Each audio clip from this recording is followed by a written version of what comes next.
opportunity Thank you for doing this. extended to Really us. appreciate it. Thank you.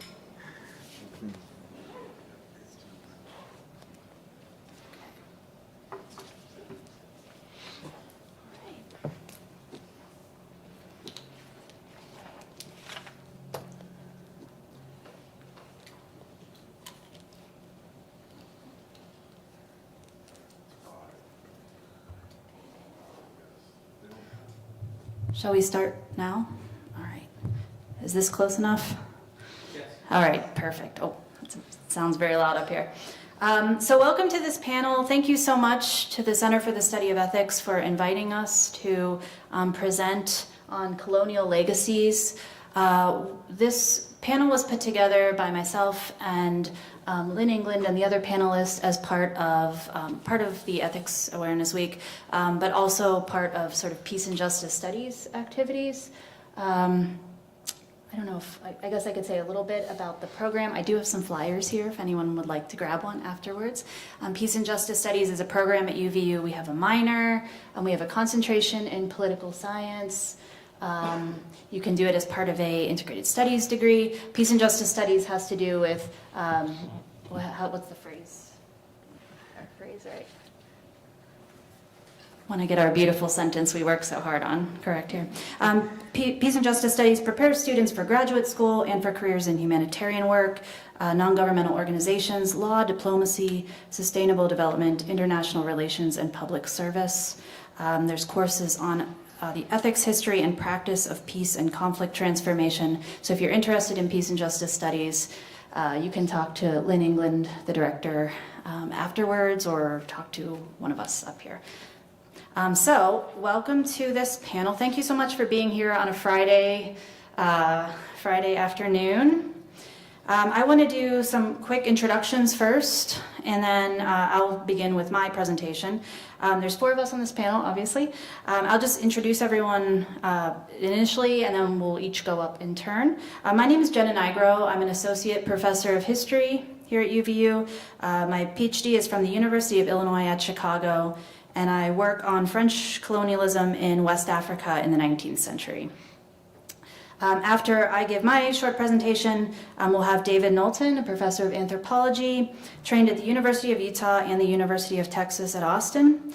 Knowlton has carried out sustained field work in Bolivia and Peru and has published on a wide range of issues, including issues related to religion.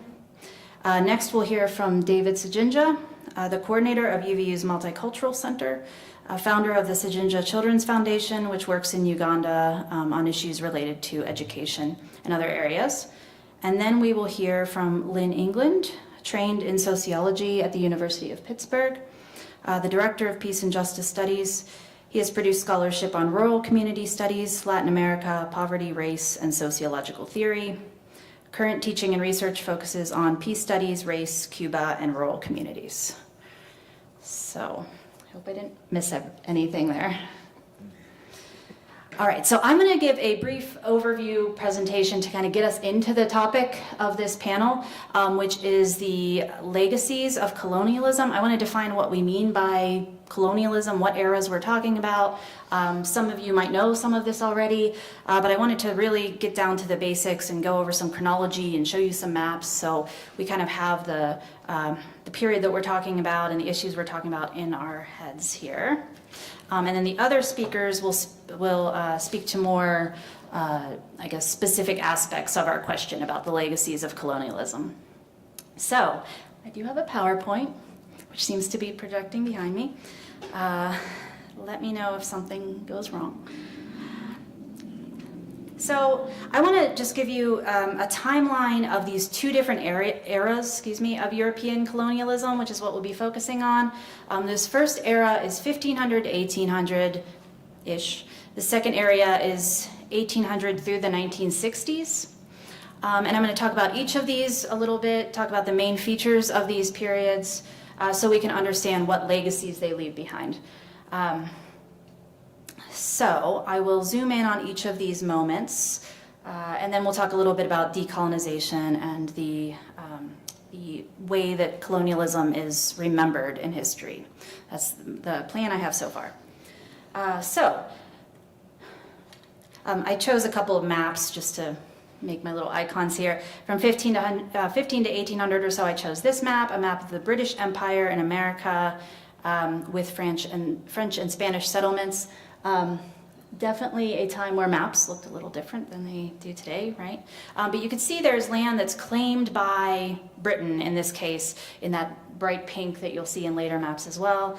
And I'll talk a little bit about what this era looked like. I'm going to leave this map up here, which is just a textbook map of two things: voyages of exploration and colonial empires. And what I find interesting about this map is it's sort of like two different ways of thinking about this era. One way of thinking about this era of, again, 1500 to 1800, this is circa 1700, this map. One way of thinking about it is an era of exploration, and certainly it was. You see some of those ships going back and forth here in the arrows on the PowerPoint.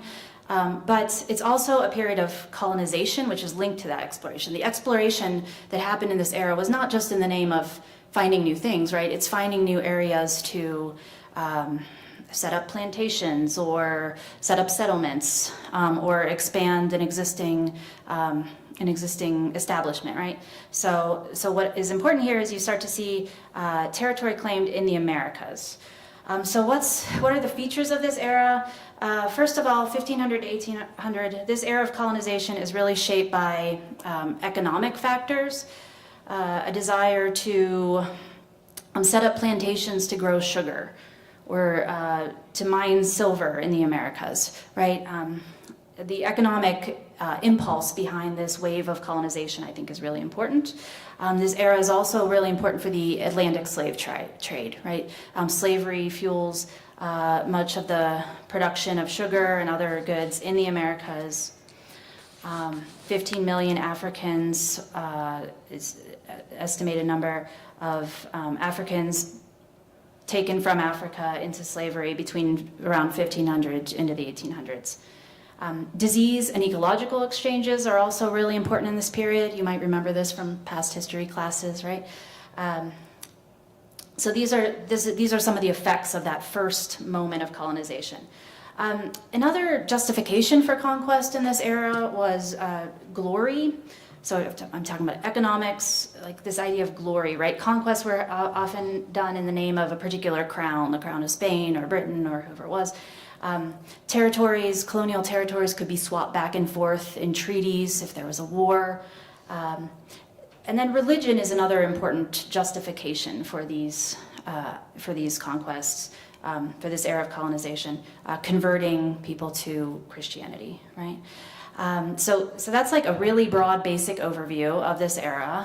But again, thinking about our timeline, this might help us think about some of what comes next. This era ends around 1800. I'm talking very generally here, but 1500 to 1800 is this first wave of the colonial era. And it ends with a number of things happening. First of all, as we know, in this case, many of the colonies become independent, right? In revolutionary wars like the American Revolution, they, had developed their own identity, or were developing an identity, or, were revolting against their sort of the mother country, so to speak. So a lot of these places in the Americas become independent. The African slave trade ends, in part based on in part as a result of important slave revolts, like that in the French colony of Saint-Domingue, which becomes an independent Haiti in the early 1800s.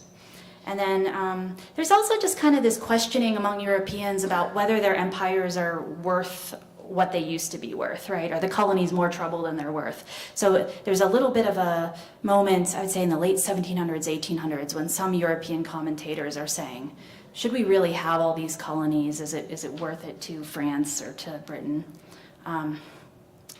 So that is this first era of colonization that I wanted to cover. But I think the second era is maybe what some of the speakers will be talking a little bit more about today, which is this period of 1800 through the 1960s, or you might even say the 1970s, or a continuing period because some colonies take longer than others to gain their independence.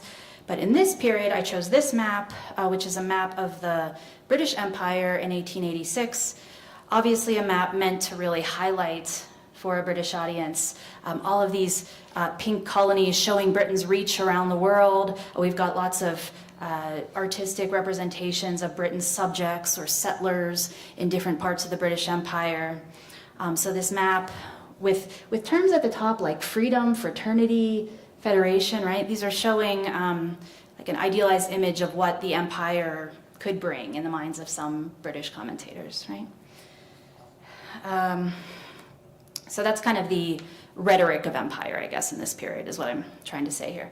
So I have a couple other maps that I'll linger on here. I think this is the one I'll stick on here while I explain this era in a little bit more detail. Much like that first era was marked by kind of like economic factors, and then also that glory of conquest, and then also the idea of spreading a message through religion. This era has some similar trends, but a little different based on the context that we're now in. So the economic factors in this era, this later era of colonialism, are really tied to the development of capitalism and industrialization. Commentators at the time saw this as well. The conquest by European countries of pretty much most of Africa, India, Southeast Asia. This was based on the search for raw materials linked to industrialization. Cotton, rubber, other kinds of goods that really fueled that, I guess, the Industrial Revolution or Second Industrial Revolution. That idea of glory is still present here, but now we have a new factor, which is the development of nationalism. So in Europe in the 19th century and into the 20th century, there's this really strong sense of identity, of belonging to a nation, of wanting that nation to be strong and stronger than your neighbors. And so one marker of having this strong national identity was having colonies, going out and conquering colonies. So these conquests are also happening in the name of nationalism. And then my third point from the previous era had to do with religion, and there are certainly missionaries in some parts of Africa or Southeast Asia who play an important role in the colonial histories of some areas. But here there's also a more, I guess we could call it like a secular mission, at least in the rhetoric of colonial leaders, which is the rhetoric of a civilizing mission, right? So this is the rhetoric that French officials will spread civilization to all the areas that they're colonizing, right? This era of colonization, again, 1800s through the mid 1900s, is also important because a lot of the modern, well, I'll show you the borders in a second here. Some of the ethnic and racial identities of people around the world are kind of hardened in this era. Historians have pointed to the fact that ethnic identities or kind of like the so-called tribes of Africa are sometimes defined in this period by the colonial powers, saying this is the group we're going to work with, this is a group we're not going to work with, right? So those identities get kind of hardened and created, or at least solidified in this period. So that's this wave of European colonialism from the 1800s into the 1900s.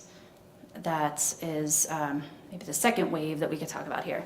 And then the next part of this slideshow, which I'll end on, or I guess I have one more point about how these eras are remembered, but decolonization. So again, I'm being really broad, really kind of outlining here, but decolonization generally happens from the 1940s through the 1960s. At least that's the case in a lot of Africa, Southeast Asia. This happens in the aftermath of World War II. There's a sense in this moment among the European powers that have these colonies that the colonies are going to be harder to keep.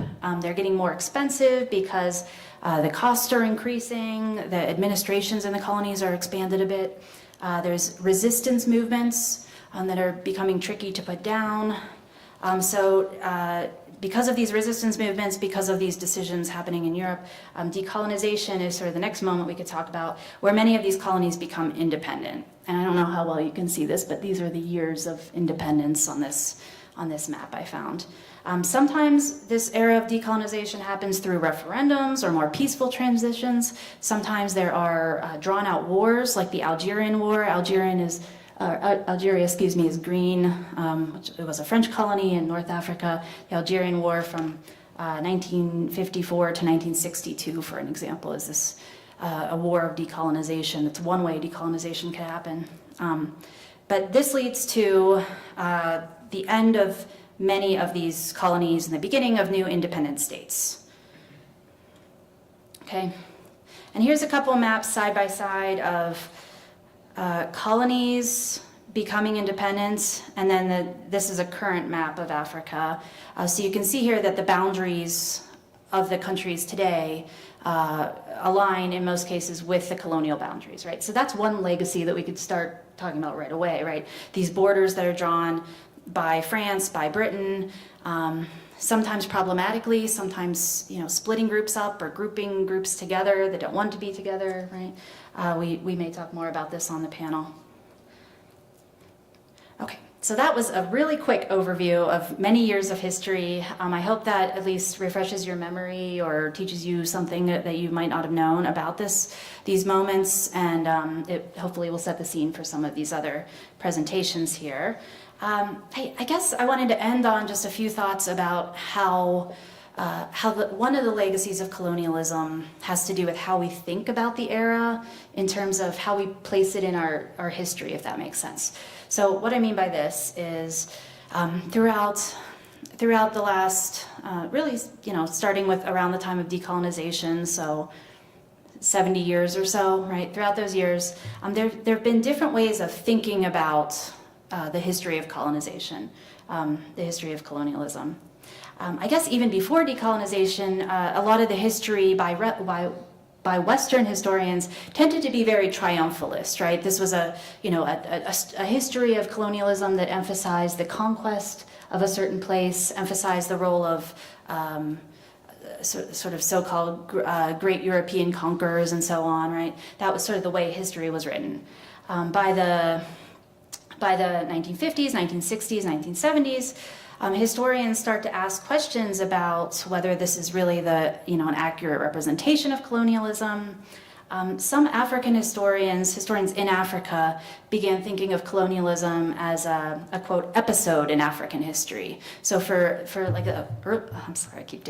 an early wave of African historians, colonialism was important, but they also wanted to recover their own African history in a much longer time frame, right? So colonialism, they wanted to stress, was just this blip of European, maybe not a blip, but a moment of European contact that's not the whole story of Africa, right? Or of a certain part of Africa.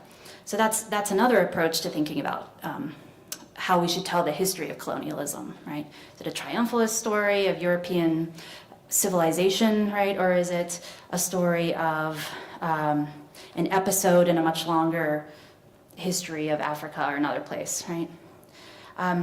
Historians, again, like academic historians I'm talking about here, have thought about this era a lot in the last 30 or 40 years, I would say.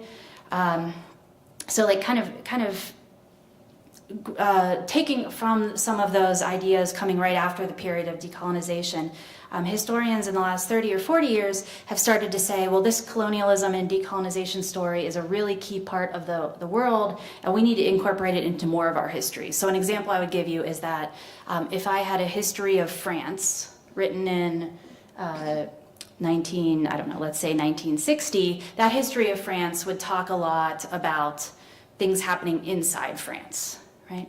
A history of France written in 2020 will talk about events inside France, but also there'll probably be much larger sections about France's colonies and immigration from the colonies and how the colonies affected France itself, the metropole, to use the lingo you might see. So I think history itself is putting colonization into more other topics, if that makes sense, right?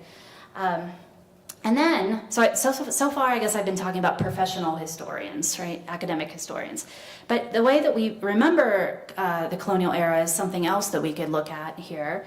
And one place where we get our, I guess, knowledge of the world or our understanding of how things work is in school, right? And in the case of United States school system, as we know, we've had debates about how to teach our own US history. There are similar things happening in both places that were colonizers and places that were colonized, right? So a couple examples here. I guess one example might be debates over language in parts of Africa. Should there be official languages, or should schools be taught in French or English, or maybe African language in whatever region that we're talking about, right? In France, there was actually a law in 2005, the law on colonialism, which said, which had a requirement that teachers should teach the, quote, positive values of colonialism.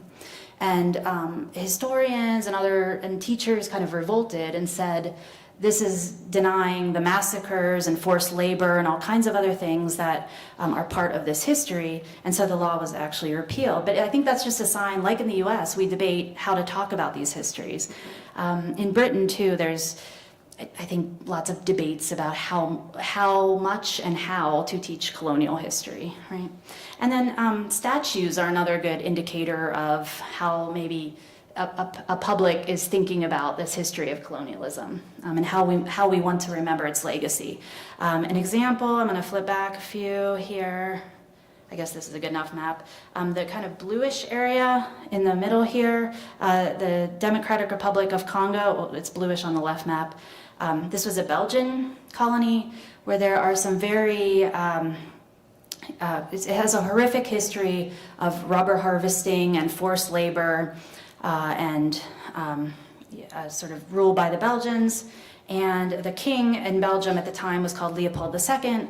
And just recently his statue was torn down in a couple of Belgian cities, I think, or it was set on fire, and then some authorities took it down, and they were going to put it in a museum somewhere. So I think much like in the United States, these European colonial powers, former colonial powers, are grappling with their colonial histories and thinking about how to teach it in schools, how to represent it in the public space. So my task here, which I've hopefully completed, is to give you a really broad overview of the era, really broad overview of some of the motivations and justifications for colonialism in these different times. And I've talked a little bit about the legacies of colonialism when it comes to telling its history in an academic setting or maybe in a more public setting, right? So hopefully that will set the stage for some of these other presentations. I will stop here. Thank you very much.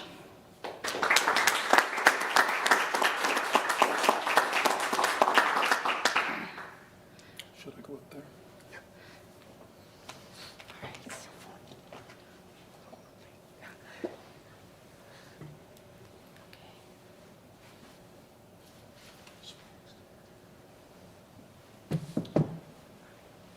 Thank you. That was a wonderful overview of some very long centuries and enormously complex social processes. I'm a Latin Americanist. I tend to work the contemporary period, although I do sometimes dip back into the colonial period and even earlier into the pre-Columbian period. My work has mainly been, as Jenna said, in Bolivia and Peru. I need to say something, though, about this broader history of colonialism. Latin Americans simply think of this differently, and they categorize it and classify it differently. This is one of those areas where you change language and you change worlds. And that means even the way things are understood. So let me be very brief and try to raise a few points to explain that. This also varies from country to country, and it varies from social class to social class. So European Latin Americans, particularly those who are involved in formal business ventures as administrators or higher-ups, and many government officials, would see the era of colonialism as one of civilization. And they would be loath to completely reject their nationalists, but they're not involved in the kind of decolonization that is strong in lower classes and working classes, and particularly people who are defined as people of color, although that's not a Latin American way of talking. The word would be mestizos. Another thing here, it's no longer called the Spanish conquest, it's called the Spanish invasion. Because conquest involves a taking, invasion involves a coming and an attempt. And that changes the way one thinks of historical processes. Statues of the Spaniards are being torn down all over the place, and that raises all kinds of political issues. But this also ties into the ethnic and social and politics of Latin America. So Jenna ended in the 60s. Latin Americans would start a different period of colonialism in the post-World War II period. After the Spanish withdrew from the continent because, frankly, they were kicked out, and Napoleon kicked them from the north, and they didn't have a way of actually maintaining their colonies, and Spain folded inward. The English and the French came into the Americas. And so Latin America went through a period, some countries like Haiti went through direct French colonialism that continued. Other countries like Brazil were very involved with the French Empire in one way or another. And in fact, Brazil became the Portuguese Empire for about 50 years, 60 years, but it was the center. Portugal also folded. The British, for most of the continent, became mercantilists. And the period is called that of British mercantilism, where they dominated the economy, but through sometimes direct, sometimes through violent control, sometimes simply by controlling the coasts, but they couldn't control the transshipment of goods. They built railroads, they built roads, they built mines, and so on. Plantations. After World War II comes the period of American imperialism, and in Latin America they will call it that, even if Americans don't like it. It's the period of American taking over that British hegemony, the period of American mercantilism, but also very direct invasion. The United States has invaded almost every country. In fact, it's invaded every country in the Caribbean basin at least once. And it's the biggest factor in social life in much of Latin America. It still determines things, even though its control is much weaker in some ways than it's been in the past. But it's still there. Now people are starting to talk about Chinese hegemony and Chinese imperialism, as the Chinese have come in to take over mines and businesses and so on. I'm going to leave that. You have a different feeling about imperialism, okay? Latin America has also been moved by indigenous revival and by the recognition that mestizaje, we're calling everybody a mixed blood, or a cultural mixture has had become the norm from the early 20th century in the period of nation building, is now ignoring many peoples. And so indigenous groups are reclaiming their identity and becoming very strong in politics, like in Ecuador, Bolivia, even in Peru, and in Mexico to a degree, Guatemala. African Latin Americans are also rising up. While much of Latin America thought that it didn't have any black people, they're finding out they did and do. And that African culture has been foundational and is very important and still there. This is creating a different understanding of Latin life than it was there before. Okay, that was very brief. Now I want to shift to the present and talk about some issues that are really motivating me. I don't know if you followed a bit. About a month ago, the presidential candidate Villavicencio in Ecuador was assassinated right in the middle of a campaign. And if you read the press reports, the people who assassinated him were affiliated with the Cartel of the Gulf, the Cartel del Golfo, which sounds like it's a Sinaloa cartel. It's sort of, not quite. But then the people who were arrested were all Colombian nationals. And that should raise a lot of contradictions here, and there are contradictions. And what's been going on here is the development of the cocaine trade along the coast. And the coast has become very destabilized because of conflicts. When I'm saying coast, I mean the Pacific coast. From, let's say, Ecuador all the way up to California. It's become totally destabilized. And the destabilization is conflicts for control of cocaine routes. But it's not just that, it's also the drug traffickers or the drug organizations trying to build greater economies and take control over local societies, local groups, becoming a para-government, another government in contrast to the state. And so the states have been weakened. Now the biggest force in this is not the cocaine trade. That's strong, the money's strong. The biggest force is US anti-drug policy, which has been destabilizing from the beginning. There's very interesting historical work that's recently been published on this, and I recommend you all read it. And so our country, besides being the largest consumer of drugs in the continent, in that region, I mean, the Americas, is also the one that has developed policy that has destabilized every other country as a means of maintaining the benefit for the United States. Now what this means is that social life in city and town after city and town after city and town are being destabilized. As a result of this and other factors, there is a historically massive flow of people that is absolutely unbelievable. So at the time when we learned that the presidential candidate of Ecuador, Mr. Villavicencio, who had been a journalist, had been reporting on corruption, which is part of the cutting edge of the drug trade, that money flows everywhere. And he had been fighting it, and he promised to continue the fight. And as a result, he was probably assassinated, although we'll wait till the actual investigation happens and let the historians come in about a century and figure this out.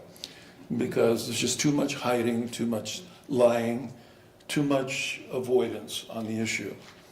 In any case, at the time that Mr. Villavicencio was killed, already there was a huge outpouring of Ecuadorians. Before, in the 90s, Ecuadorians were migrating. They went to Spain in large numbers. Spain had opened the door for Ecuadorian migration and they became an important labor force within Spain. And they had a carte blanche to come. Other Latin American countries like Bolivia and Peru, Argentina did not. Spain did.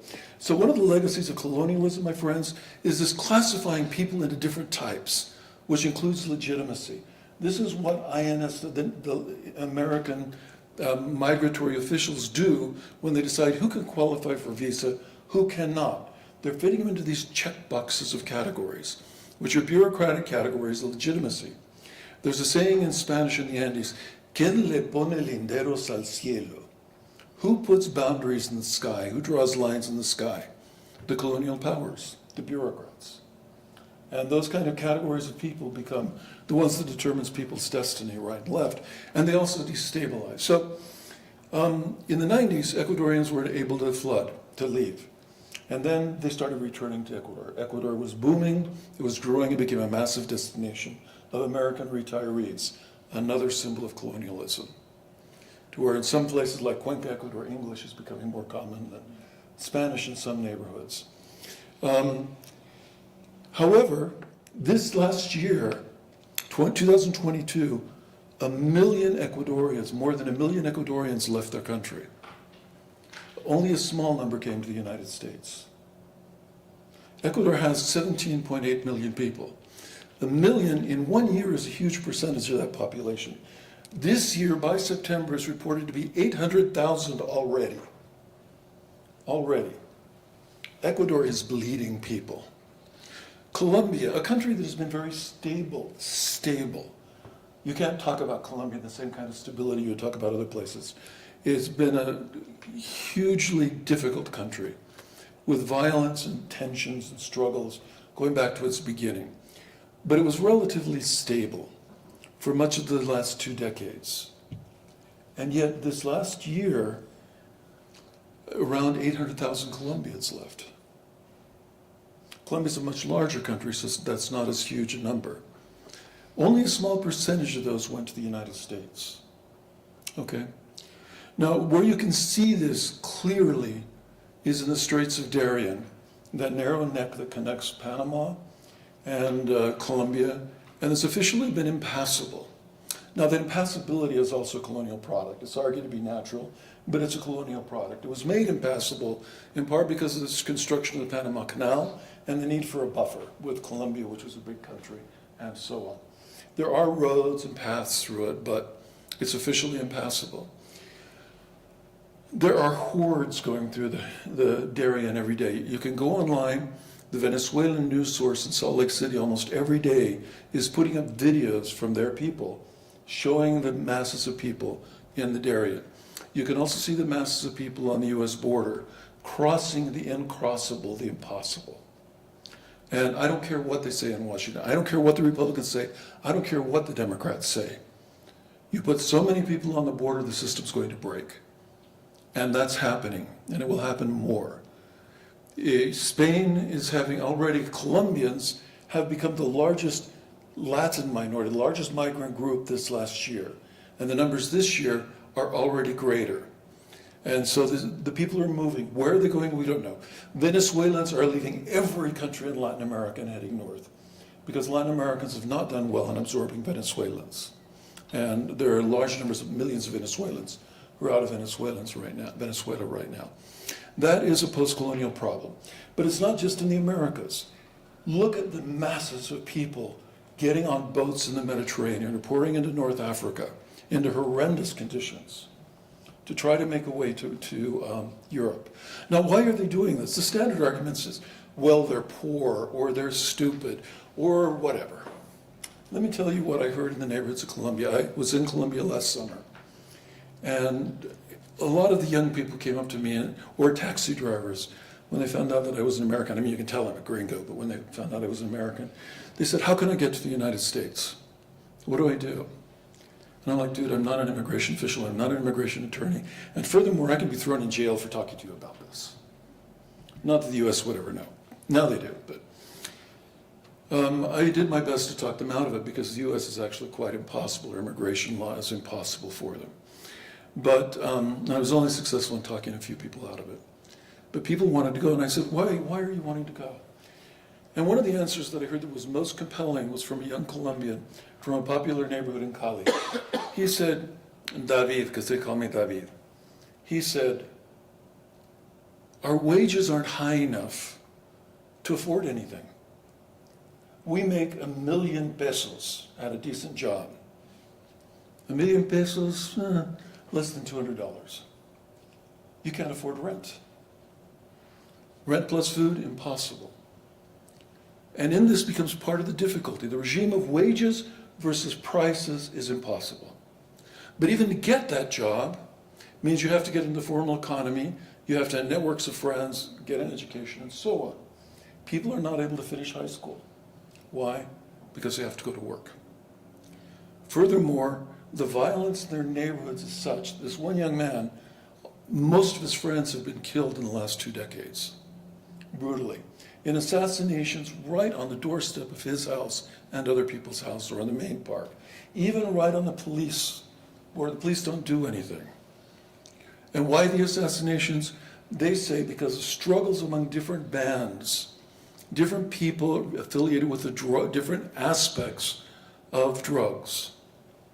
And they're fighting for turf, but they're not fighting directly, they're fighting through young people. So like my friend here could be forced into a position. They've been kidnapping people on the streets of Colombia and forcing them into the gangs. And then he has to go out as what they call in Spanish, carne de cañón, which means, flesh, to be killed. Okay. And those battles are being waged in neighborhood after neighborhood after neighborhood. In Ecuador, it was not the Colombians directly, they were the ones who did the killing of the vice president. But around that are gangs that were formed in Ecuador in the early 2000s that were struggling to take over the cocaine trade and other kinds of smuggling. And they were able to, and they fought among themselves, blah, blah, blah. Eventually, the Colombians came in. They affiliated with the Ecuadorian gangs, so you've got a composite group operating that is not one and is not the other. You can read about this on the US-based sites, intelligence sites. It's all on the internet. Or you can go into the Colombian journalism or Ecuadorian journalism and read as well. There's not mystery here. It's available. What is not known is the rest of what my friend said. He said, we don't have a chance. We can't go get jobs. The only way we can survive is to join one of the gangs or to become a prostitute.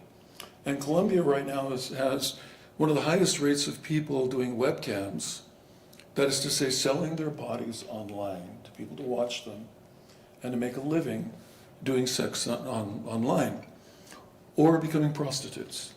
That was the only way to survive. And the final one is they could migrate. Now, to migrate is very difficult. Let me tell you about going to Spain. You have to have enough money to buy a ticket. The plane ticket runs around $1,000. And then you have to have 1,000 euros in cold hard cash to show at the port of entry to be able to get into Spain. And maybe they'll let you in. I watched 2 young Bolivians Indian Bolivians, native Bolivians, get torn apart by the Spanish guard because they didn't present it properly. They had everything, all the documents in a row, and they had all the money, but because they looked indigenous, they were torn apart. And they didn't quite know how to resist that and fight it. You have to have cultural capital, you have to have social capital, you have to have physical capital. That means you borrow it from friends and families, and their necks are in line, or you save it yourself. It's not easy to migrate. To go to the Darien, it's cheaper, but even at the Darien, you have to have money. Otherwise, you're putting yourself in there to die. As I was reading today, the people who go in without money are the ones who die. How do you survive? You pay the people at the door, the people in Colombia, the entrance to Darien, cash to get food, to get boats, to get guides. Or you work with the cartel, the Gulf cartel, that controls the route. And there are arguments as to whether they're actually doing human smuggling or they're just controlling the routes. The cartel says they're keeping safety there. I haven't done Darien, I don't know, and I won't to Darien. But if you don't have that money, your chances of surviving it are very slim amongst the masses of people. Forget then moving out of the Darien and moving north towards the United States if that's your destination. And so immigration is costly. I will argue, although I don't know the sociology on this yet, because this is too new a phenomenon, it's not been studied. But I will argue that people who are migrating are not the real poor. The real poor can't afford it. The real poor don't have the cultural capital. They don't have the access to money. They don't have the friends who can go borrow $2,000. They don't have property that they can hawk.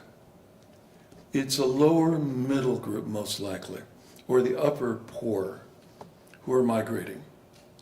Nonetheless, the people who are migrating are heavily what we would call people of color. You do see white Venezuelans, but on the other way, white Colombians tend to buy a ticket right straight to the United States and go to the U.S. Embassy, probably get a visa. Ordinary people can't. It's impossible to get one of those magical visas.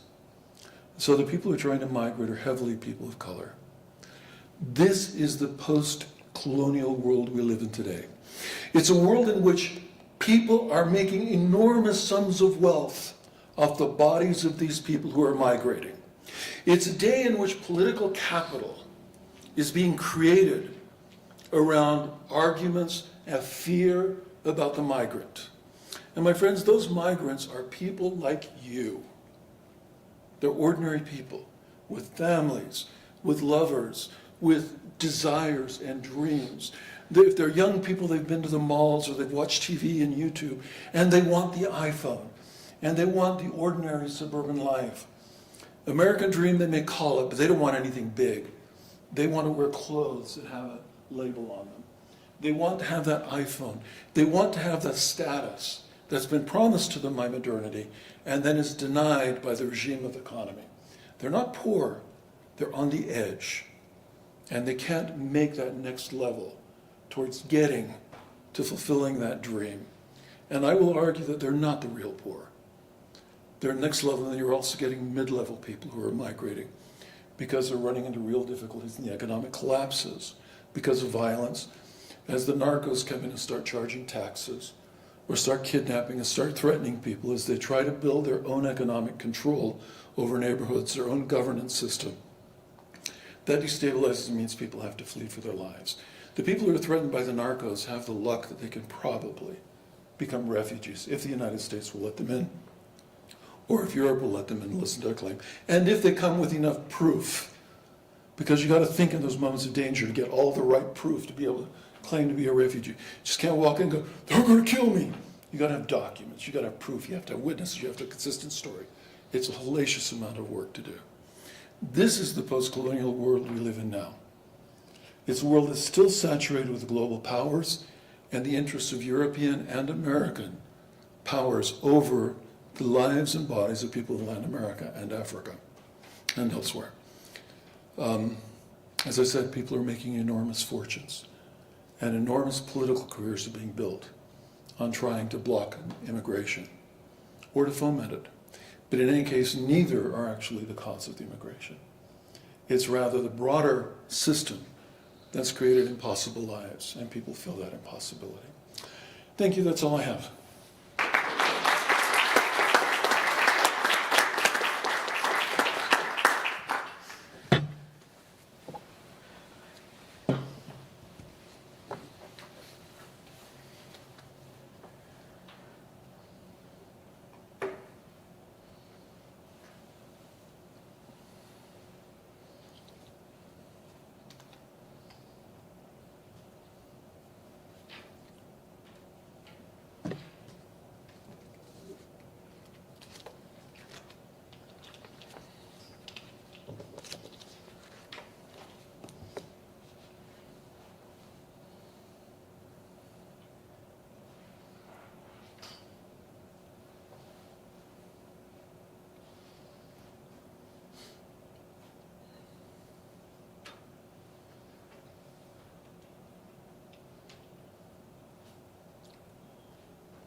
David, it was working. Okay. Then just to get on screen. Just go ahead and put it on slideshow from the beginning. And then I need to fill the screen. Well, it does up here. Oh, does it? Yeah. Okay. And then this one.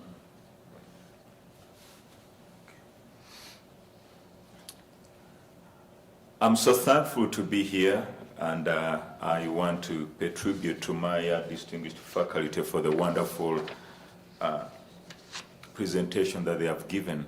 I'm so thankful for the opportunity that has been given to me. For us in the Multicultural Center, we are always looking very thrilled for the Ethics Week because we get our students involved and we get some of our Africa students taking part in this presentation every year.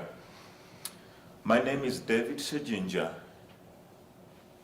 I grew up in Uganda. I was born and raised there.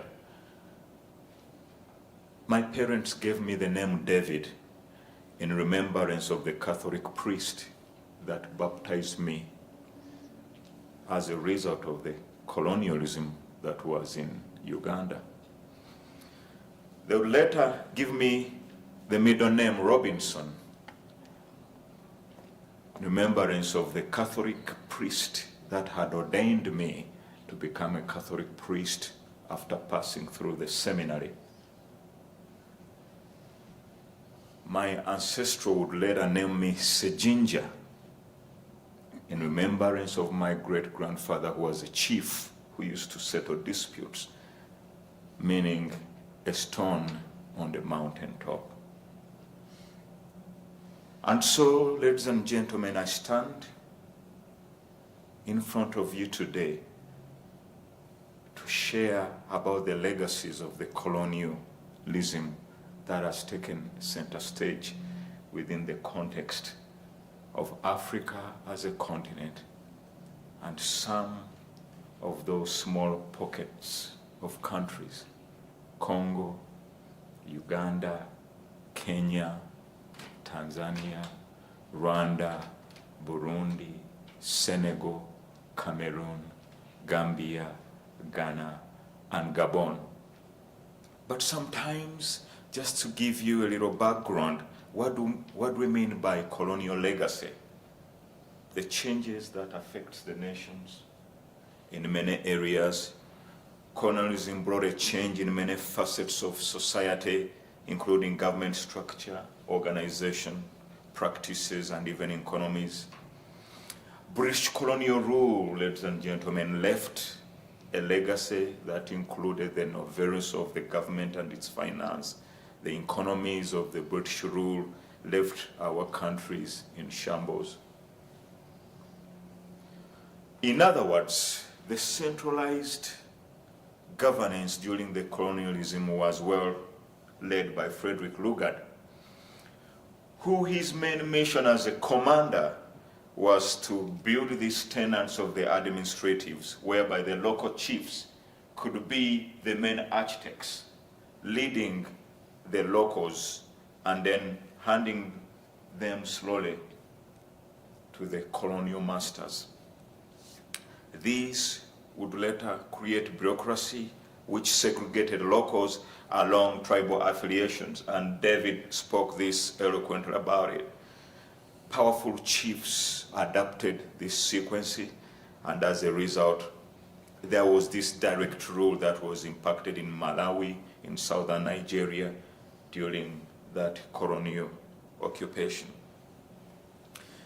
What are some of the ethical colonial legacies? The ethnic divisions. We saw that happening in Rwanda during the genocide, where the Hutus were masking the Hutus. Those that had a long nose, those that had small ears, those that had scars were critically broadened, wiped out, and later we see where that was coming from.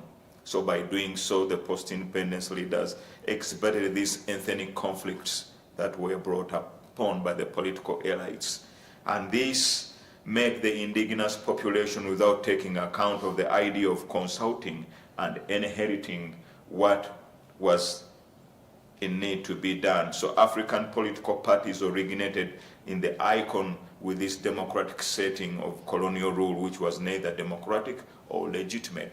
So they come, they set up their policies, they set up their orders, and things that the indigenous people didn't know about, and so they were setting up the political ideologies which we were later to follow. And so we see that again, a continuation of colonizers being the political power hungry, getting our global economy and the authoritarian bureaucratic apparatus of their control that took place.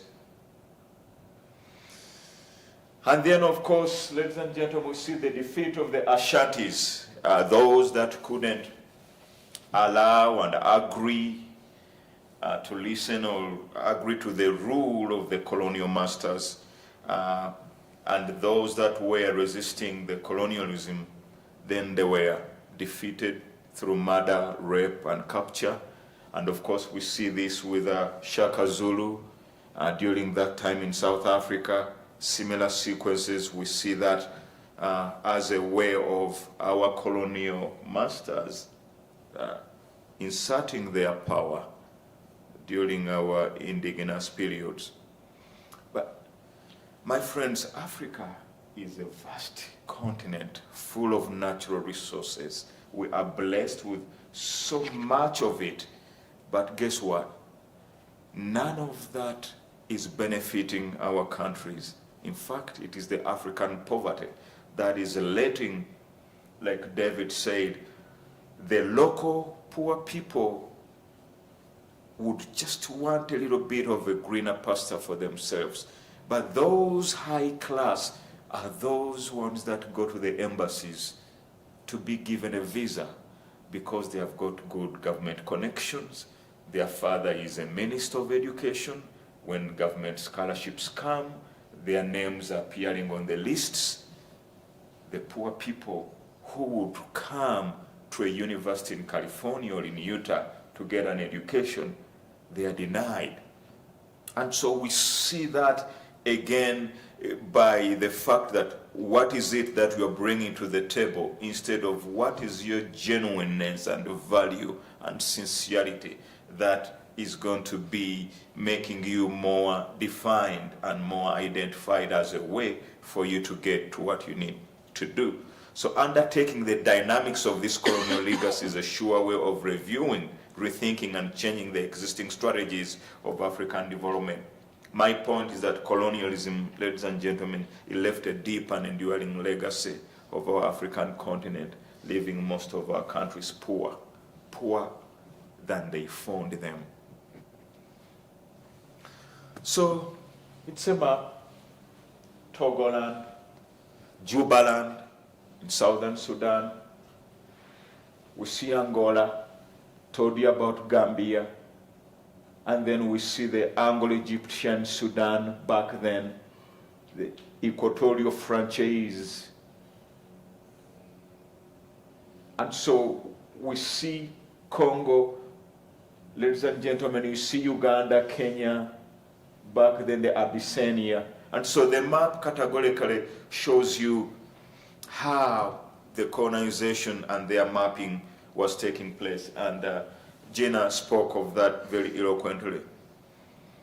And so we see decolonization, Jenna spoke about it, so I'll skip that. But we see now Nkwame Nkrumah in Ghana, some of the more affluent, more prominent, young, charismatic leaders now wanting to take things into their hands, and they say, you know, I think we have had enough of colonialism. We want to run the affairs of our countries, the affairs of our government. We want to rule our people based on the local administration that we know. And so again, we see this map for setting the territories of the federal republics of the colonial legacies. And so we see the blessed rains of Africa, the Boers down in Southern Africa, we see Malaysia. And so we see how neocolonialism manipulated African countries through the international control of world markets. The IMF, ladies and gentlemen, we see the monetary fund where our countries are begging for all these credit lines and all these funding that African countries aren't even able to pay back. And so when a coup d'etat takes place, a new leader takes place and bargains because they were not part of the formation. They didn't know how those loans were secured, and so we are not going to honor those loans. Or we'll honor those loans with a 10-year or a 5-year resources or copper being taken out of your country. And then we see China, and David spoke about this. We also see evangelism and the use of what media to manipulate events in Africa. Through these means, developed nations continue to manipulate the African countries to ensure that the present and even level of development in the world is preserved. And all these manipulations and activities of the developed nations in Africa create a situation, ladies and gentlemen, of inevitability, instability, affecting every facet of our African continent. And so we see the legacy that was bequeathed by the post-colonial state to recognize the foundations of the many African problems. The history continues. And then we see this worth exercising, like Chuna Achebe said, so that we can understand where the rain begins to beat us and begin to retrace our steps from our ancestors. We see the attitude, we see the transatlantic slave trade. Jenna spoke about this. And so we see this taking place due to the nature of the trade in slaves. There was an increase in the importation of weapons of warfare into Africa from Europe. And so this exchange in the armed slavery with our local chiefs and the indigenous people, the exchange helps the local chiefs to defeat of their enemies. And so the white man brings this weaponry as a gift to Africa, let alone we could see the very weapons that were being exchanged and given to us, wiping away Africa. And so we see British, French, Germany, the Italians, the Espanol. We continue to see the Islamist Africa and the Arab slaving routes. Arab slave traders taking the captives along Ruvuma River in Mozambique and carrying heavy wood, timber. And also we see that continuing the domination of Africa. The legitimates, the British, on arriving in Nigeria, treated our indigenous games and sports as savage, evil, and Christian. And so, let alone we could see this as a unification sports for us, namely soccer. And so on the other side, we see that as a cultural implication, the legacy, the ethics part of it. We see the independence through the guerrilla warfare. Now Africans are being tired. And so Muzungu ayende Ulaya, we see now that phenomenon of let the white man go back to Europe, let the colonizers and their masters return. We are fed up. Now we see the emerging of the Maji Maji rebellion, the Mau Mau rebellion in Kenya, resisting this colonialism that is taking place. That is, they are taking big fertile lands that are rich. They are taking the mineral resources that have been galvanized to help the local people. And so we see these policies of colonial powers, and we see the school children who were punished for speaking their mother tongue. In other words, our school kids could be wiped if they speak our local Koza, Zulu, and then our local dialects in Luganda or Toro, so that you can speak the native language that you were accustomed to. And so we see the ethics. And so we see corporal punishment, ladies and gentlemen, the slow-footed intelligence and the ability or the downright stupidity, non-intelligence and the barbarism that the local indigenous people had. And so we are coming in with the Bible, and then you are telling us to close our eyes. And then, ladies and gentlemen, we open our eyes, we have the Bible, and the colonial masters have taken our land. And so that's the sequence that continues the ethical legacies of contemporary Africa by the colonials. And so we see, of course, the most powerful colonizers, Britain, France, and Spain, and taking over Benin, Cote d'Ivoire, Nigeria, Rwanda. And so we see this as a clear instilling in the colonization the inferiority complex, which is still plaguing Africans still to death. So the Western education, which is the major product of missionary activity, and the colonial governments reinforce this divisive tendency within Africa between the educated and the illiterates who are still in Africa. Of course, religion, I told you at the beginning of my presentation, I was given the name David by a Catholic priest who baptized me. And so we carry that with us. And then the metaphor of is the Bible, let's pray. And so we see this continuation with the drama, the religion, the history, the geography, the civilizations. And so we see the military taking place within our rebel movement. I told you in the beginning that now we begin to see the small little rebel movements using their local weaponry, the spears, and fighting against the colonial master. So we see that Britain adopts the indirect rule of policy. By Lugard and the African chiefs whose powers came from colonial authorities rather than the traditional locals that had empowered them to do so. And so we see virtual all African states developing their own armies to protect themselves against threats of internal supervision and external aggression.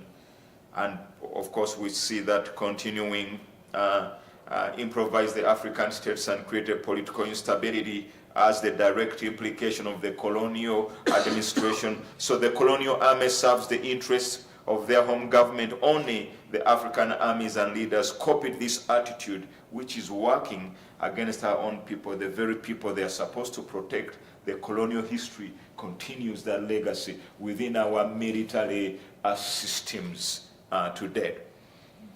The legacy, the ethics part of it is the mental and the cultural colonialization that is continuing the apartheid in South Africa. Suffices the intervention of the Britain, French, and the Belgian troops, even to the United Nations troops, to help heighten the African crisis, since the international community works. I beg to submit in the interest of what is in it for us for the UN. Now let's send the UN peacekeepers to be able to confront those that are bringing stability and disconformity within that. My colleague spoke about the Industrial Revolution that brought a throat competition among European powers of source of raw materials and markets. The colonial legacies are alive and well continuously here. And so we see the desperation Africans begin to participate in the colonial economy as middlemen, licensing to buy agents' cash crops, and the bureaucracy continues. So these new elements are engaging in graft and theft and fraud, falsifications and cheating and all that primitive capital which is invested in the colonial trade, the transportation, the education, the development of restaurants is a legacy of that. Let's talk about structural weaknesses. We see the contemporary importation of food by African states carrying over. We are buying food and rice and all this product, yet Africa can grow its own food with all the fertile land that it has. In other words, the African petty bourgeois preserve this association with former colonizers, sustaining this oppression of the proletariat and the peasant classes, bringing about no change at all. So the extensive and compound nature of this socio-economic and political uncertainty being witnessed is in our countries today. Of course, we depend so much things from Europe. These pseudo-colonial restrictions are not allowing the formation of our own emerging global powers, allowing countries in Africa to do what they need to do. So, ladies and gentlemen, what is the way forward? Where do we go from here? I beg to submit that the adverse effect of colonialism in the political and economic conditions of African states is undeniable fact.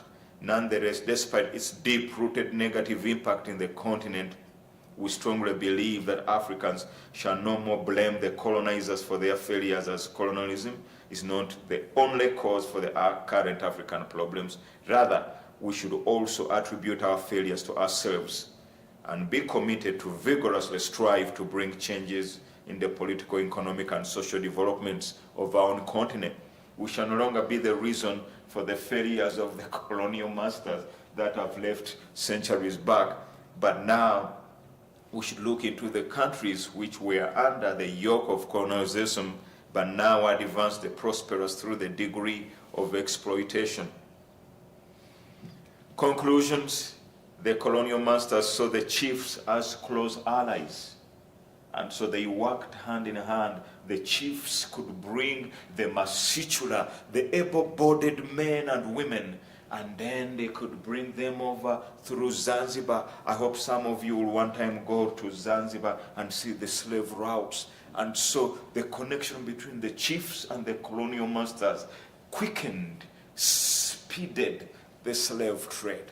Without the chiefs, there is no way how this would have been as significant. The colonial masters would have failed. And so the prisoners that were weak weren't accepted. Those ones that were stronger could resist disease during the long voyages from Africa to Europe to America. Those were the ones that were fit for duty, ladies and gentlemen. And so we see this has gradually become a norm as exhibited by the politicians and public office holders in Africa today, who are so irresponsible and greed without thinking the consequences of their actions. At independence, many African leaders simply continue the colonial tradition of using coercive apparatus of power, of state power against the very people they were supposed to protect. No generation, ladies and gentlemen, has the right to mortgage the rights of succeeding generations as product facilities of an environment which exists in a given society. In the long run, the alien political style associated with long-standing impacts of African traditions and cultural practices continues to affect our present-day social and economic outcomes of the legacies, the ethnical legacies that the colonial masters have left in Africa. Colonials left Africa with a long-lasting adverse effect.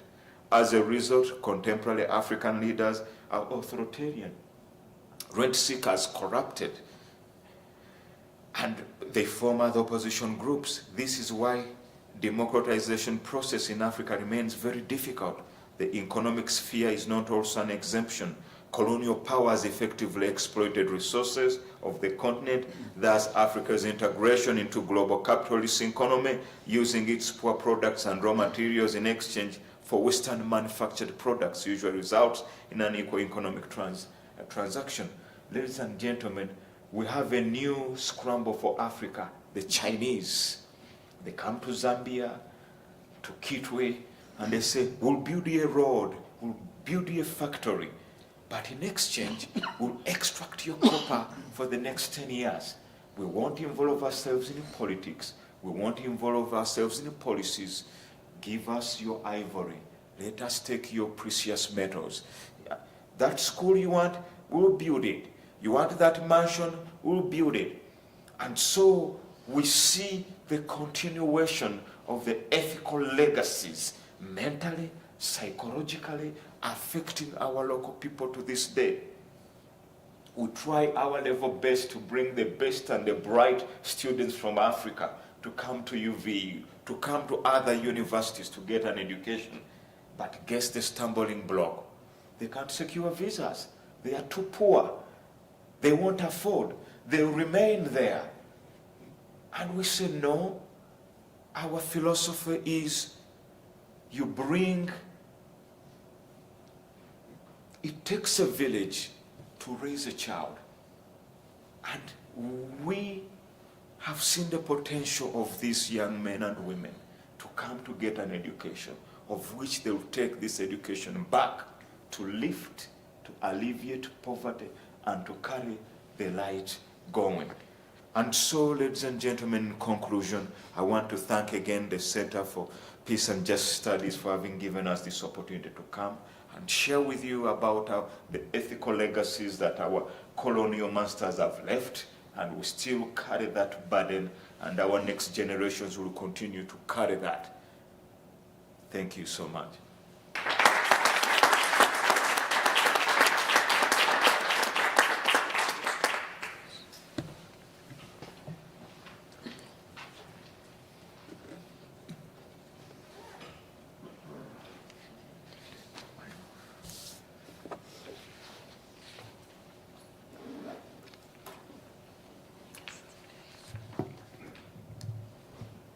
On behalf of the Peace and excuse me, and on behalf of the Peace and Justice Studies program here at UVU, I would like to thank Jenna and the two Davids for their participation today and for the message that they have given us.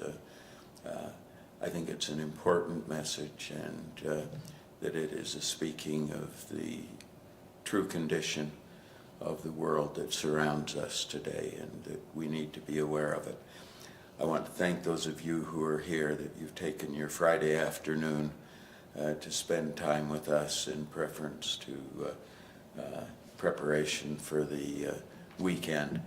And I hope you didn't expect to come here and be prepared to go to a football game tonight, or to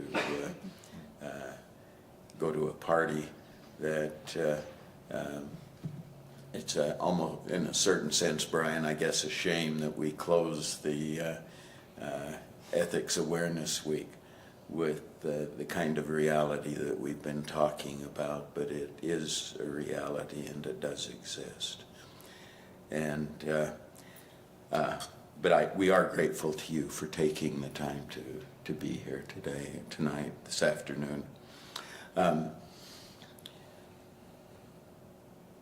It's extremely important to remember the points that have just been made by the two Davids, that the consequences of colonialism and imperialism have this very, very profound human consequence.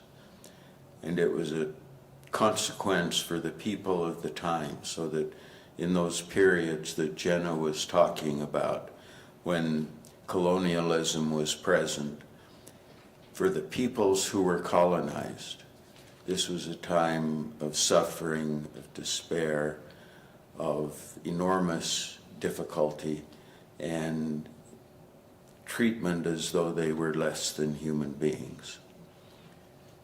That was one of the features of that period of time.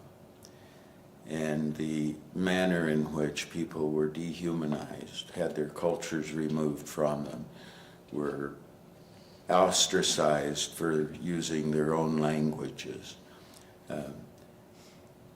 The important key to what the Davids were saying is that that didn't end when colonialism ended.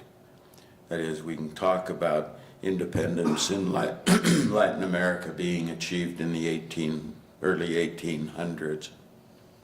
That doesn't mean that the suffering and the inequality and the injustice ended when the revolutionary movement succeeded. Similarly, in Africa, the effects of colonialism did not end with the success of the revolutions in Algeria and Congo and the other African republics, that there is this very, very human legacy that remains. And in fact, it hasn't just remained, but when we talk about the end of colonialism, we need to recognize that much of this did not end. That part of what occurs is that you succeed in driving a colonial power from Europe out of your country so that you get to so-called rule yourself. But that doesn't mean that you become independent of the very mentality that was present under colonialism. One of the characteristics of colonialism is that the people who are colonized do not exist for their own benefit. They do not exist for their own development. Under colonialism, those people exist for the benefit of the colonizer. And the colonizer is not present in their country for their benefit.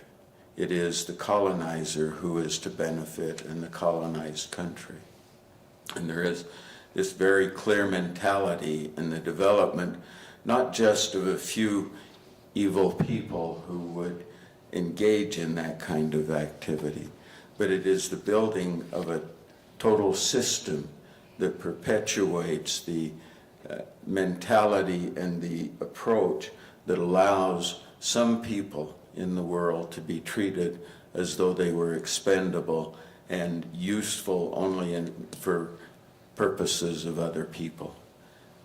And part of what occurs as you move out of colonialism is that you get into an area that was referred to either as post-colonial or neo-colonialism.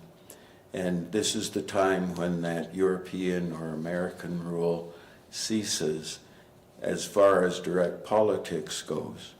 But it is a time when the same mentality and the same kind of exploitation continues.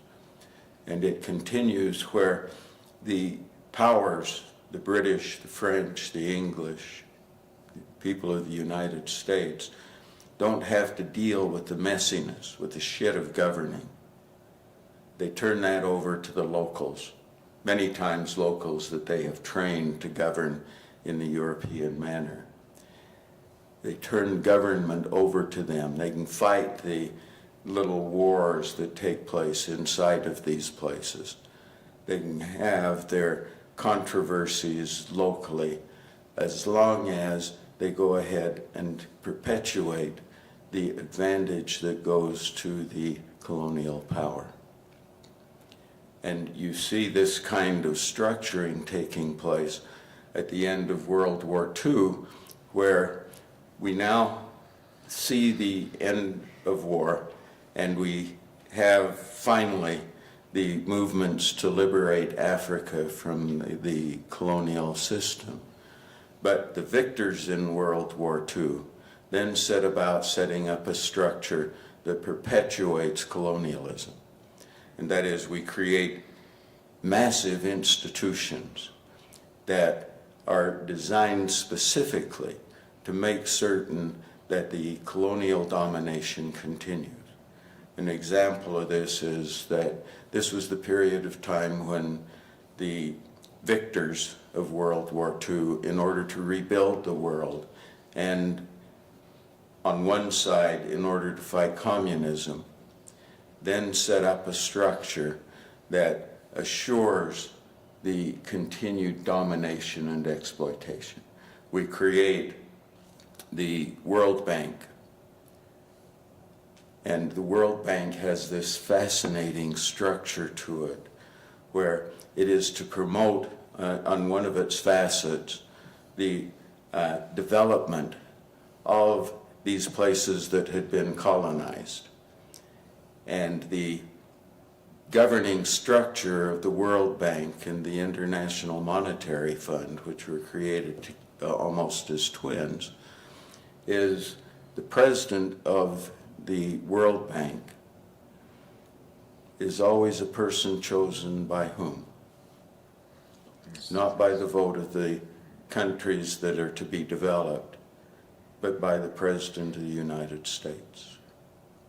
The International Monetary Fund is to be led not by one of the colonized countries that were to be developed, but by an appointee of the European powers.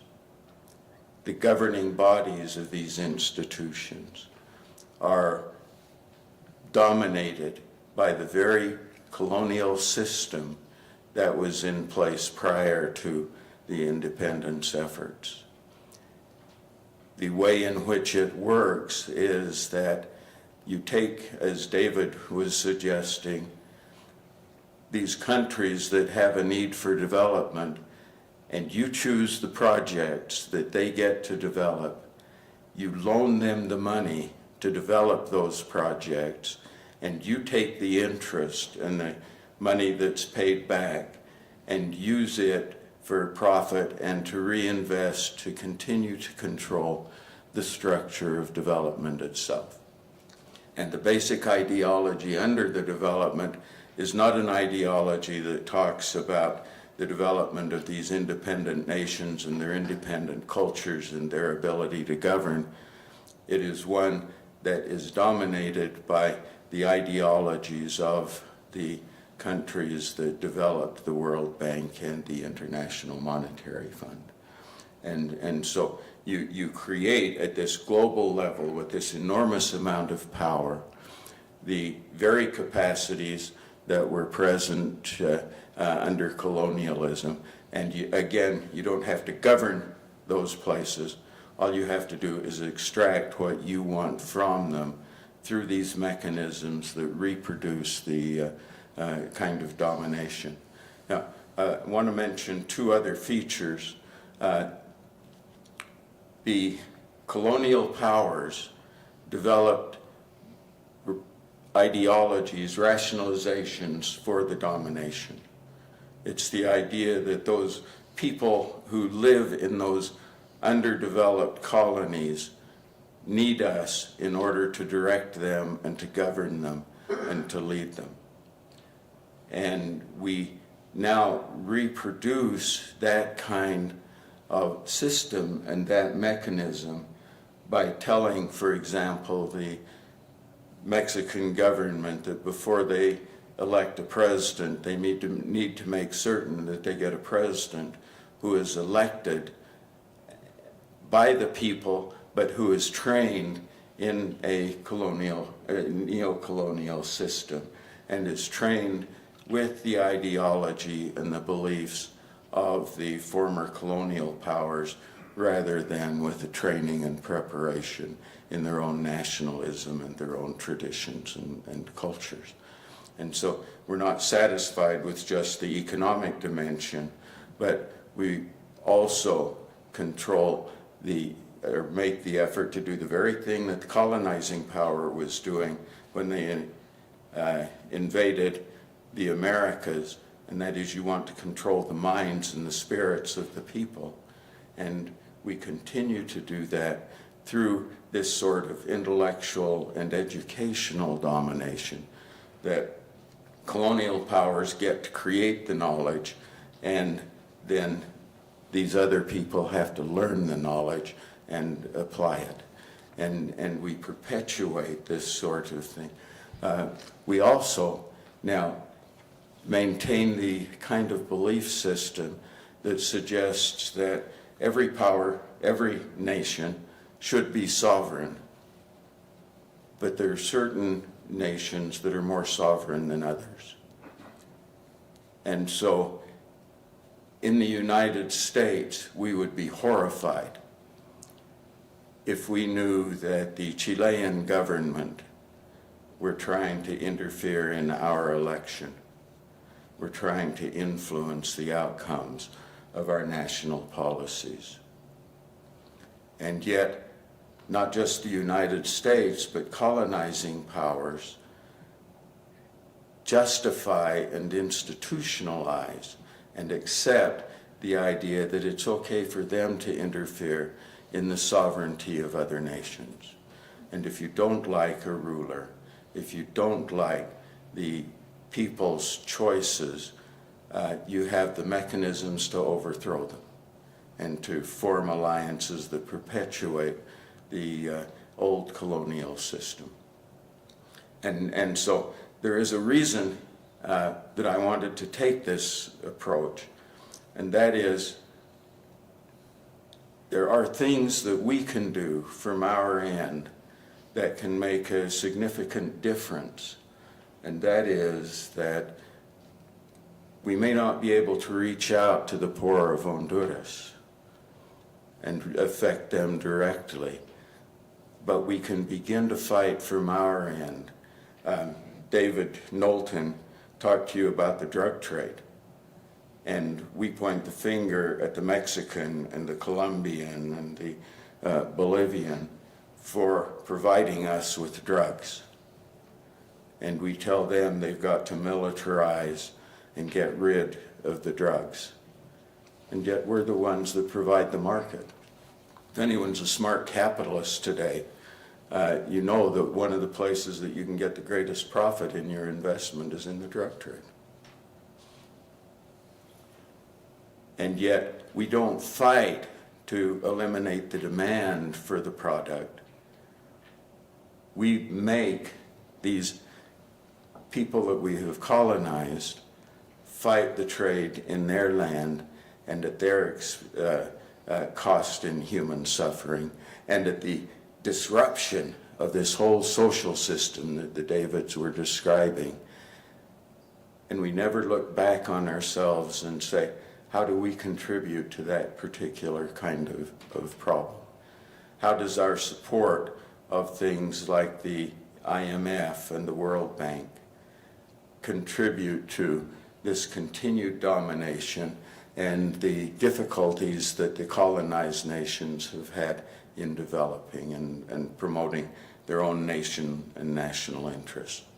And part of it is we justify our interference by emphasizing our sovereignty and our right to protect ourselves and minimizing their sovereignty and their ability to protect themselves.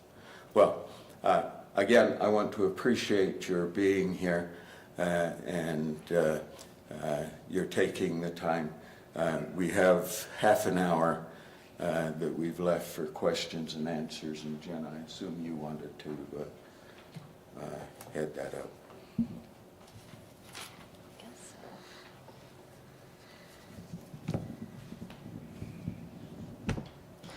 All right. So I think if we answer questions, we have to hold these microphones very close to our mouths, if you didn't get that memo. So does anyone in the audience have any questions? I think there's a microphone coming around. Thank you. I'm Kindia Duplessis. I am the curator for Roots of Knowledge. My family is South African and American, white on both sides of European descent.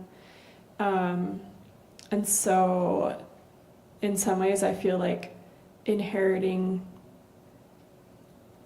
colonialism, maybe from two different colonizing powers, has made me very concerned with how we deal and what we can do.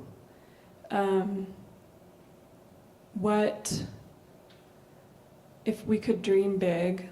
What would be the responsibility that colonizing powers who continue to benefit from the nations and the people and the resources and the forests and the lands that they colonized and stole and abused, what is their responsibility and duty, and how can, what is something I can do to support that?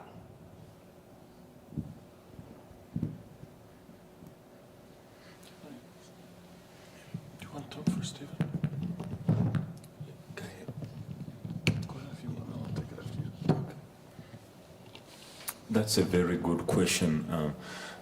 Sometimes I've asked my students, what do you think colonizers, colonial masters that benefited hugely in Africa need to do in compensating Africans? They came and they stole our statues, and you go to the British Museum and there's these huge masks of our kings, and it's a struggle to even reclaim those ones back to benefit our own local struggling museums.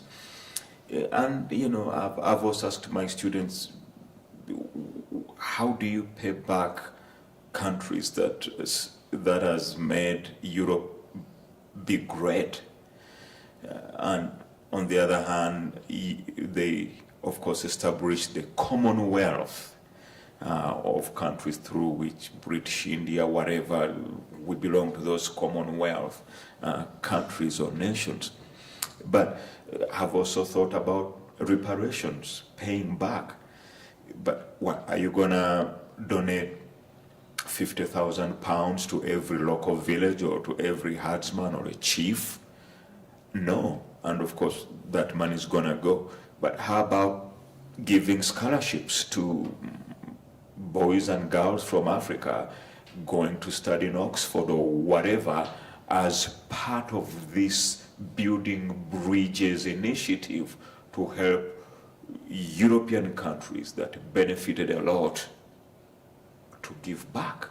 Recently we saw what happened in Niger, where the French embassy, the ambassador doesn't want to go because there is so much stake that France has put in.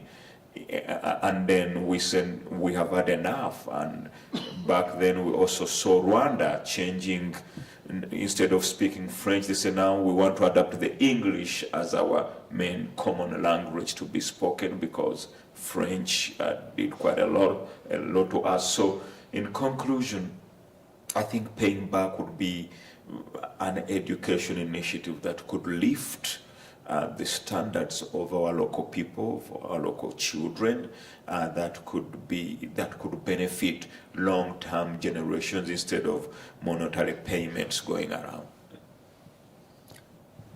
I support what David just said. I want to thank you specifically for working on the Hispanic heritage.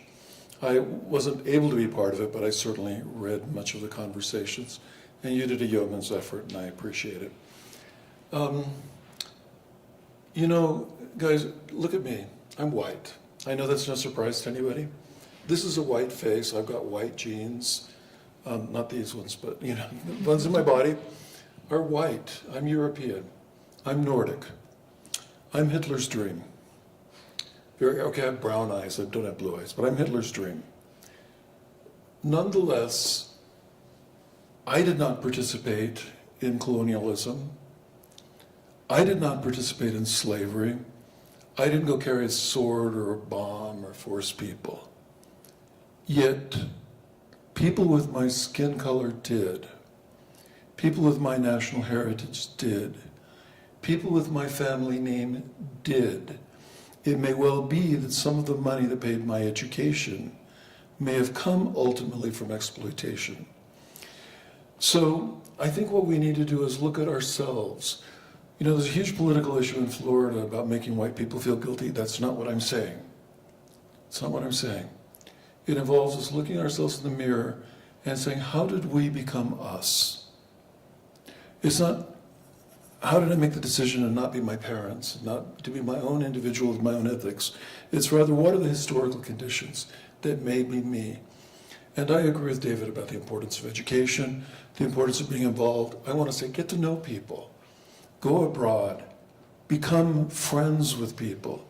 People are lovely. It's not easy to completely cross cultural barriers. You've got a learning curve. But we've got to cross those boundaries. Don't let ourselves be caught in all the various apartheids in the world. Sorry to use that word. Don't let ourselves get caught in that. Cross them, get to know them. But at home, what else can we do? Let me point out that Mormons were involved in youth slavery. We enslaved Indian children. Many Latter-day Saints brought black slaves. I don't know how many, but there were black slaves that came with Mormon leaders and other Latter-day Saints to Utah. we have yet to really think through our role and our family's role in slavery.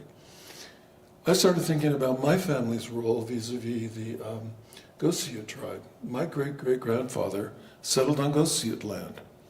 And what they did to build their cattle ranch was take away the water that the Gossiuts depended on for survival. And hence the Gossiut tribe is in difficult conditions. Well, my family lost much of their money in one of the panics in the 19th century. So that's an old story.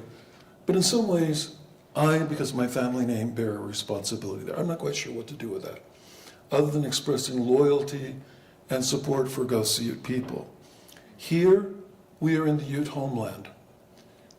This valley was Ute property. It was their holy, sacred place. When we do acknowledgments of land, we don't say that. We mention every one of the 5 tribes in Utah. Cool, but we don't mention enough the Utes. Furthermore, we don't bring the Utes into our lives. We're not engaged in their lives. There's like a world. They're off in Uintas and we're here. And furthermore, we pave over every Indian settlement in this valley. There's not an Indian village hardly left here. You can't see them, you can't find them. They didn't exist. Yes, they did. They're under our pavement. We need to tear up that pavement, maybe not literally, but emotionally. Take account of the thousands of homesteads that were in this valley, of the lives that were lived in this valley. We need a better accounting of Mormon settlement in conflict with the Utes. The myth of Brigham Young being all nice and Mormons got along great with the Utes, it's a story. We need to really understand the violence that went on. And we need to heal that violence in our lives and as best we can for them. In Britain, royal families, noble families are suddenly becoming aware that their fortunes, their manor houses, were built on the backs of slavery. They're being forced to take account of that. In the United States, Harvard University, Johns Hopkins, and so on, are being forced to take account of how they were built on the backs of slavery. UVU, I don't know. Were we built on the backs of slavery? We came much later. But we don't know the answer to that. We haven't done the historical work. We haven't done the emotional work. Let me ask another question. How about Latin American imperialism? This used to be Mexico. Are we built on the backs of mistreatment of Mexican populations? Are we built on exploitation of Mexico? I don't have the answer to that. The historical work needs to be done. It may well be yes.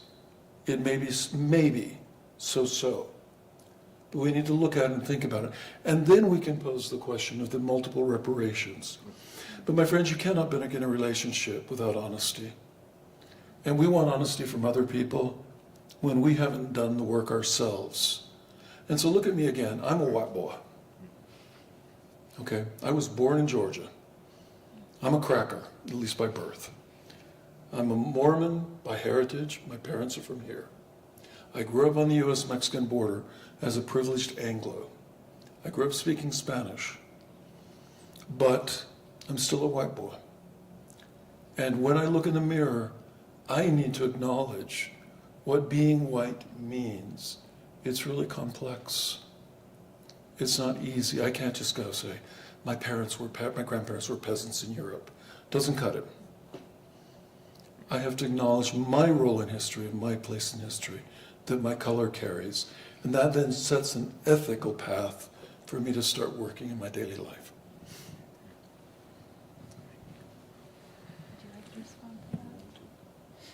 I think I'll pass on that one, but I think I really appreciated both of your answers as something that's, thinking of some both concrete things we can do and also the maybe individual reflection that needs to happen, because I think a lot of what we talked about today was very big and systemic, and I'm glad David Knowlton, you brought some of this back to the individual and our own individual histories and local histories too.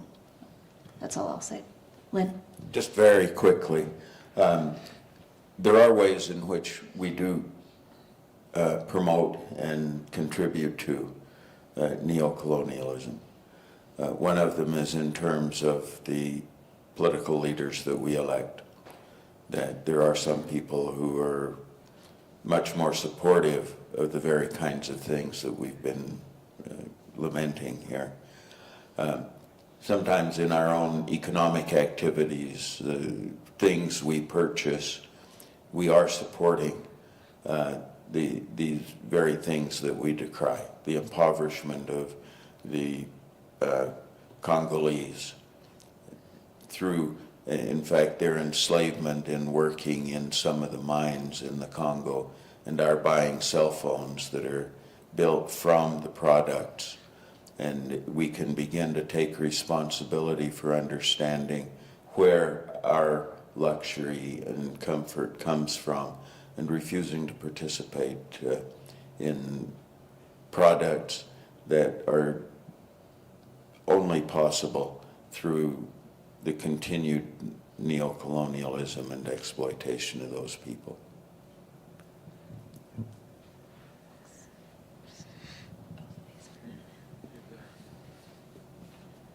Can I just say a follow-up comment really quick? Thank you, sorry. So, follow-up comment. Really quick, just I feel like colonialism never died. I still have family in South Africa. I was born there, and like my ancestors speak of the Boer War and like the defeat of the Zulus, like it's the same way we speak about cowboys and Indians, and the sacred reverence that we hold towards pioneers who were brutally making their way across the country. And that's just my personal perspective from my experience. I'm just wondering if there's a particular country or region that we could label as a success story or the closest to a success story, and what is contributing to that success.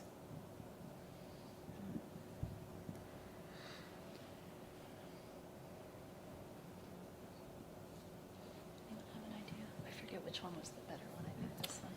I want to be controversial. I'm going to say Bolivia. Bolivia is one of the poorest countries in the New World, and so you can say, how can you say it's a success story? I'll tell you how I can say it's a success story. They threw off the old Constitution. Indigenous people now have a place in the Constitution. They've rewritten the laws to recognize indigenous languages, and so on. Is it a completely success story? No, the struggles are enormous, and they're very hard fought. But that idea that indigenous people once again could own a government, could be the subjects of history, and set their own destiny, is one of the greatest ideas ever made or ever had. You know, what would it mean in the United States for indigenous people to once again stand up and say, this is our land, and we can be Potawatomi, we can be Diné, we can be Hopi. Not Hopi Americans, just Hopi. And that'll be fine. So that's one success story. If you're talking about socioeconomics, there are many partial success stories, but they're all cautionary. Venezuela was one of the greatest success stories, one of the most developed of Latin American countries. But it was a highly unequal country. As a result, because of the possibilities of politics, it led to a rebellion of government, leading Hugo Chavez to become president. That led many of the middle class and upper middle class to rebel and fight, led the United States to start bringing enormous pressure to almost destroy the country.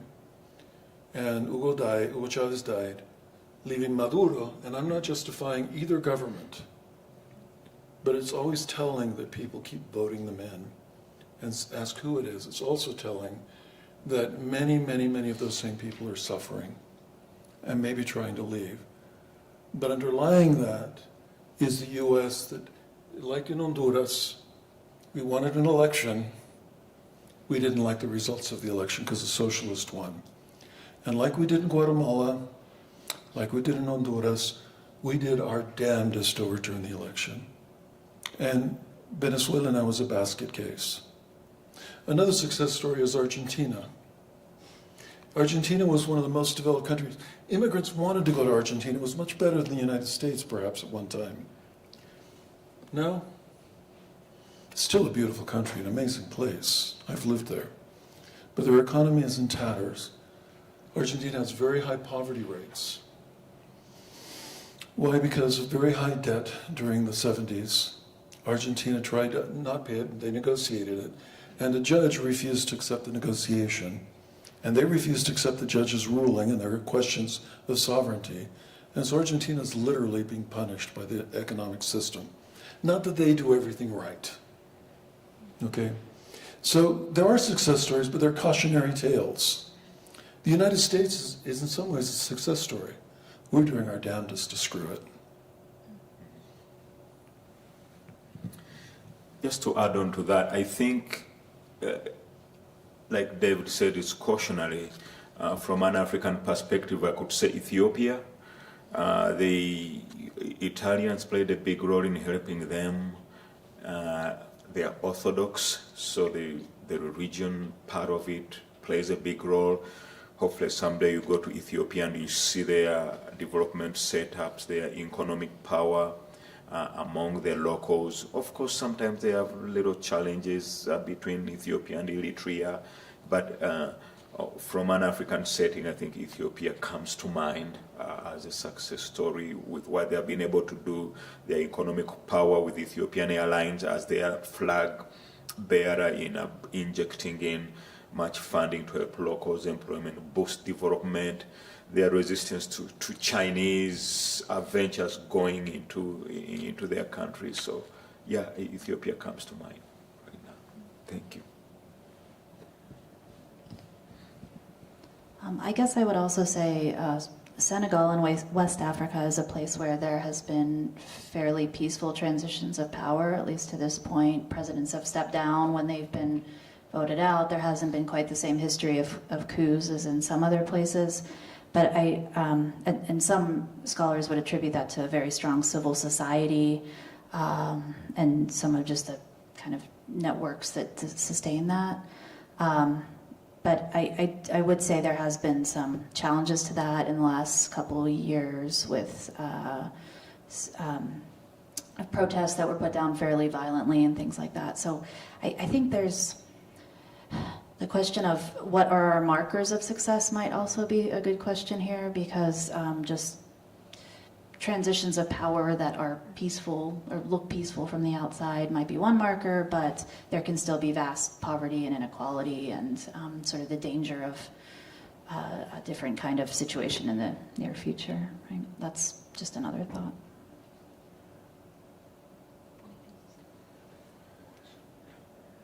Any other questions? We have an online question. The question is, what is the role of UVU when it comes to facing this irreconcilable depth that colonialism has left us?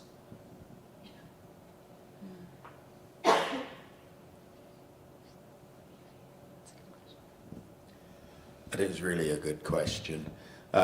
One thing, and I think David Ssejinja suggested part of it, and that is that UVU can play a very active role in bringing students from these various regions of the world and providing them not with an education that Americanizes them, but providing them with, and we say it in our, I think, motto at the university, that we take them as they are and we then facilitate them in becoming what they would like to become. And in Peace and Justice Studies, we have an example of that kind of success where we had a young man come into our program and into the university on scholarship. He was very successful here in Peace and Justice Studies. He then went on to Notre Dame and got his advanced degree. And now he's back in his home country of Mali, and there he is acting as a peace builder and as an educator and with his people in helping to build the villages of Mali.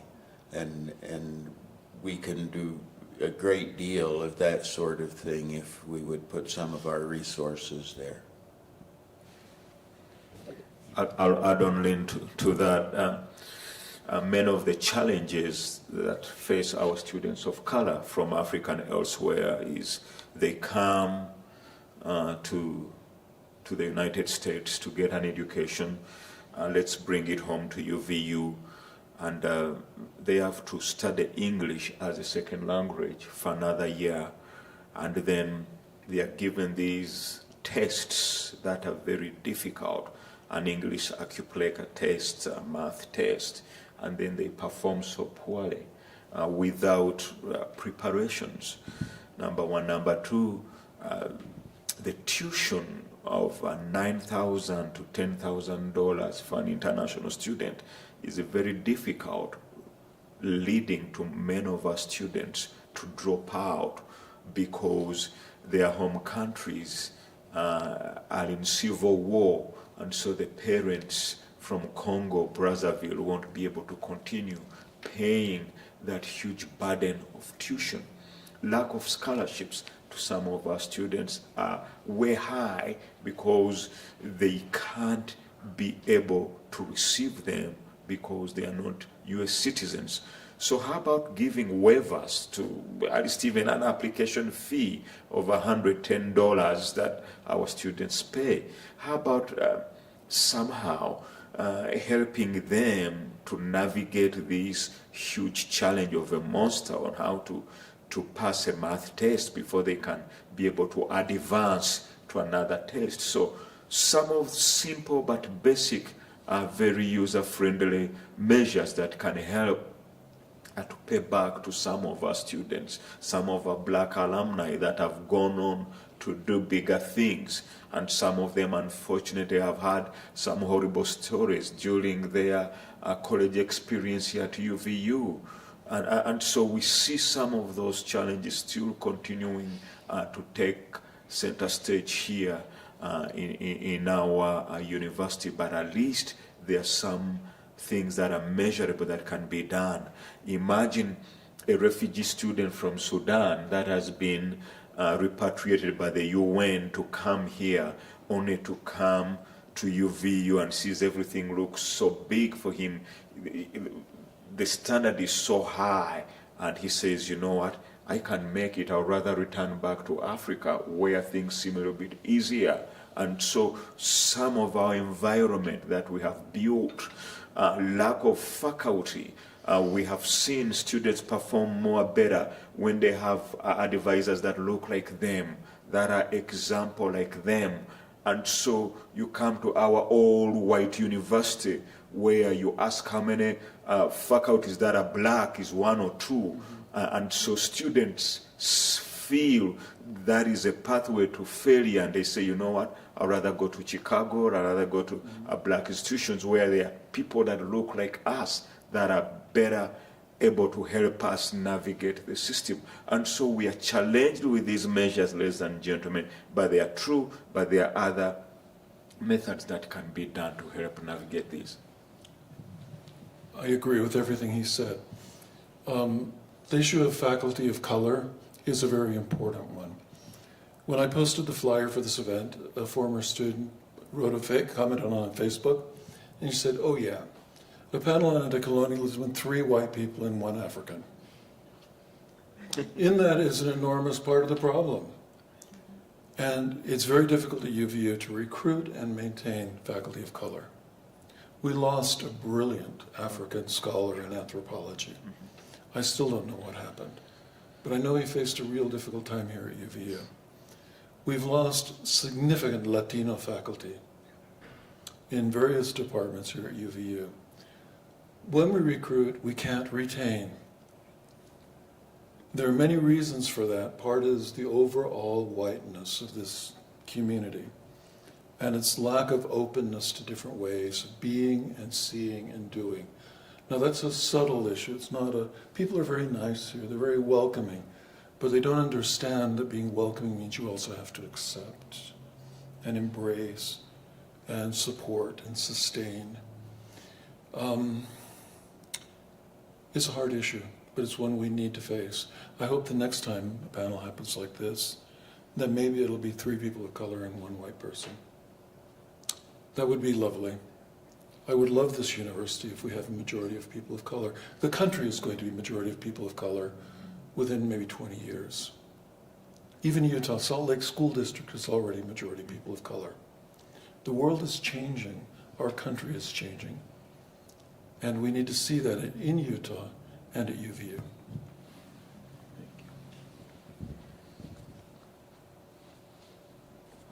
We're about out of time. Was there one more quick question, or if that clock is correct? I think we're at our time limit here.